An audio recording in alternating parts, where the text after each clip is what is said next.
Hello mga kakusina! Ako po ulit si Ate Angel ng Kusina ni Angel, and for today's video, gagawa na naman po tayo ng another dessert recipe na baka hindi mo pa nagagawa or nasusubukan sa iyong kusina, kaya't panoorin mo na ang buong video dahil madali lang po ito. Una, naglagay na tayo dyan ng isang sachet nitong Menu Magic Leche Flan jelly powder. So, meron po yung 24 grams. After adding ng ating jelly powder, tutunawin lang po natin iyan sa 3 cups of water. And take note na hindi pa po nakabukas yung apoy sa ating kalan.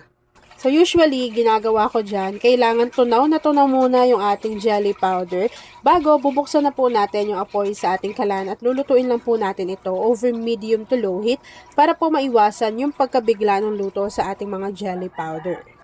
At ayan na nga mga kakusina, kapag kumukulo na po yung ating leche flan jelly mixture, pwede na po nating i-off yung apoy sa ating kalan.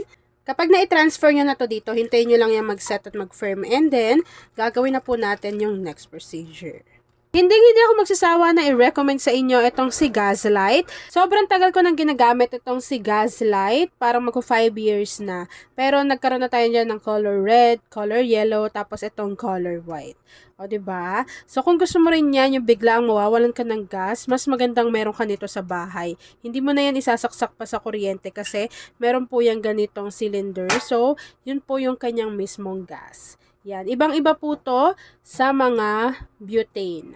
Gagamit tayo dito ng tatlong klase ng nata de coco. So, meron tayo ditong Tita Ellie na color green na nata de coco. Meron tayo dito yung color red. At meron din tayo yung kanilang original flavor, yung color white. Nag-set na or nag-firm na yung naluto nating leche flan jelly. Isanin lang natin to dito sa ating mixing bowl. Hiwain nyo na lang yan. And then, ito naman yung na-drain natin na nata de coco. So, ayan yung color red, color white, pati yung color green. And then, maglalagay lang po tayo dito ng 2 piraso ng avocado. So, kanina ko pa yan pinrepare. Hiniwa-hiwa ko. Bago, kakailanganin po natin dito ng 1 can or 380 grams nitong Marie Condensada. So, ilagay lang po natin to dito sa ating mixing bowl. At since gusto ko yung ma-enjoy agad-agad, neto na, naglagay na tayo dyan ng chilled na all-purpose cream. So, ito po ay 380 grams.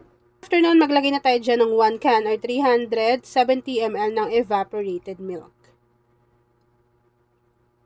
Kapag napagsama-sama na po natin lahat yung ating mga ingredients, haluin lang po natin ito ng maigi. Pwede nyo na yung i-enjoy. Pero ako po, ilalagay ko pa siya sa aking chiller para mas kumapal pa yung consistency ng ating cream at mas lumamig pa po iyan. Bago, ipapakita ko na sa inyo kung ano yung natapos nating easy dessert recipe. Grabe no, overload.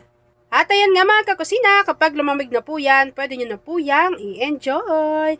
At ayan na mga kakusina, tapos na po ang ating easy dessert recipe na avocado jelly salad. Kung nagustuhan mo yung ating video, please like and share this video. At kung hindi ka pa nakakapag-subscribe sa aking YouTube channel na Kusina ni Angel, please click subscribe button, click mo na yung notification bell, click all para lagi kang updated sa bawat ina-upload kong mga videos.